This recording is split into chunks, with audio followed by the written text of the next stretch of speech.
नमस्कार किसान साथियों, अगर आप कद्दू की फसल लेना चाहते हैं तो ये वीडियो आपके बहुत काम आ सकता है। यदि आप कद्दू की फसल ले रहे हैं तो सबसे पहले उसके लिए चाहिए होते हैं बीज।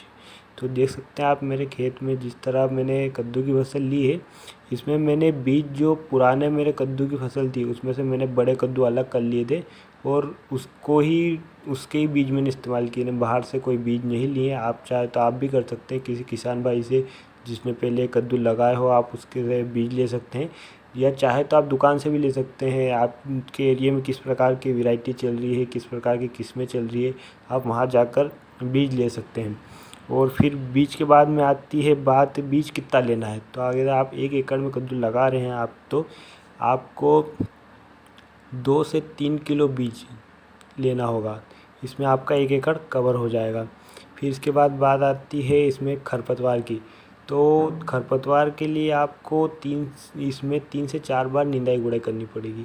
आप हल्की निंदाई गुड़ाई कर सकते हैं। ज़्यादा अगर आप गहरी निंदाई गुड़ाई करते हैं तो इसकी जो जड़ें होती है उसके कटने का डर रहता है। तो जैसे कि मैंने इसमें मल्चिंग और ड्रिप का प्रयोग बिल्कुल नहीं किया है और मैं कर भी नहीं सकता। क्यों नहीं कर सकता? क्योंकि जैसे आप ये देख सकते हैं, ये कद्दू की जो रेले वाली फसलें होते हैं, ये जो कद्दू की रेले हैं, इसमें आप देख सकते हैं ये जो कद्दू की रेले जो जहाँ जहाँ पर चलते रहते हैं, जहाँ पर इसे नमी मिलती है वहाँ पर ये अपनी नई जड़ें तैयार कर लेते हैं। ये देख लीजिए आप वीडियो में देख सकते हैं, जहाँ जहाँ पर इसे नमी मिल रही है वहाँ पर नई जड़ें तैयार कर लेते हैं। अगर मैं इसे यहाँ ऊपर से काट भी देता हूँ, तो उसके बाद भी अपने ये लाइफ साइकिल आगे चलता रहेगा। क्यों? क्योंकि इसकी जिसे यहाँ पर पर्याप्त मात्रा में नमी मिल रही है, यहाँ से इसको खाद उर्वरक जो भी चाहिए रहेगा वो अपनी जीविका चलाने के लिए इसके लिए पर्याप्त रहेगा। देख सकते हैं आप। और फिर इसके बाद में बात करें इसके लिए खाद की, तो खाद जहाँ तक हो सके तो मैंने तो इसमें जैविक गोबर का सड़ा हुआ खाद कद्दू लगाने से पहले डाला था। और एनपीके भी आप इस्तेमाल कर ही सकते हैं। एनपीके का आप इस्तेमाल कर रहे हैं तो 3 अलग अलग भागों में बांट कर उसका इस्तेमाल कर सकते हैं।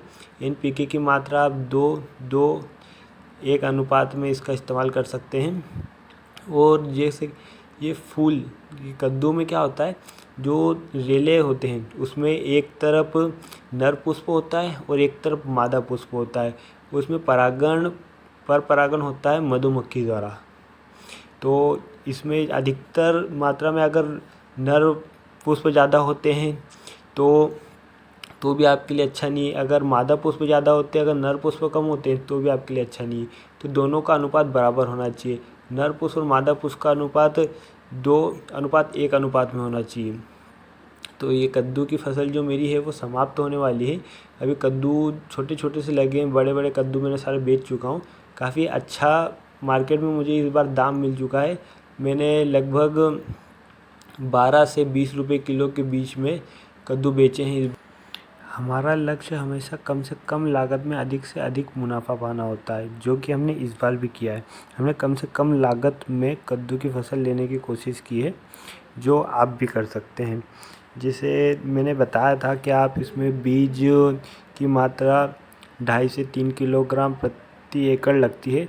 तो आप बीज लगा रहे हैं तो आप जहाँ पर एक बीज लगता है, जहाँ गड्ढा खोदते हैं उसमें एक साथ आप 2 से 3 बीज डालें। और आप चाहे तो आप जो क्यारियाँ बना रहे हैं, क्यारियों के दोनों साइड जिगजैग मीटर से बीज लगा सकते हैं, या चाहे तो एक ही तरफ लगा। अगर क्यारियों के दोनों साइड आप जिगजैग मीटर से बीज लगा रहे हैं तो आपको जो क्यारियों के जो साइज़ होगा वो छोटा करना, और साइड में जो बड़ी बड़ी जगह छोड़नी होगी रेले फैलने के लिए। ये रेले वाली फसलें होती है तो अधिक दूर तक फैल सके, इसके लिए आपको अधिक जगह छोड़नी पड़ेगी। और इसके बाद में यदि आप कद्दू की फसल पहाड़ी एरिया में ले रहे हैं तो आप कद्दू की फसल मार्च अप्रैल में ले सकते हैं। और यदि आप मैदानी एरिया में कद्दू की फसल लेना चाहते हैं तो आप फरवरी मार्च और जून जुलाई साल में 2 बार इसकी फसल ले सकते हैं। जैसे आप गर्मियों में कद्दू की फसल लेना चाह रहे हैं तो इसको पानी अधिक मात्रा में लगता है, तो आपके पास पर्याप्त मात्रा में पानी होना चाहिए। जैसे आप एक एक दिन की गैप लेकर भी पानी दे सकते हैं, पर पानी इसे कंटिन्यू देंगे, जितना आप पानी देंगे उतना आपकी फसल के लिए अच्छा होगा। तो अगर आप कद्दू की फसल लेना चाहते हैं तो सबसे पहले आपके पास पानी की अच्छी मात्रा होनी चाहिए। अगर आपको वीडियो अच्छा लग रहा है तो चैनल को सब्सक्राइब कीजिए और लाइक करना मत भूलिएगा।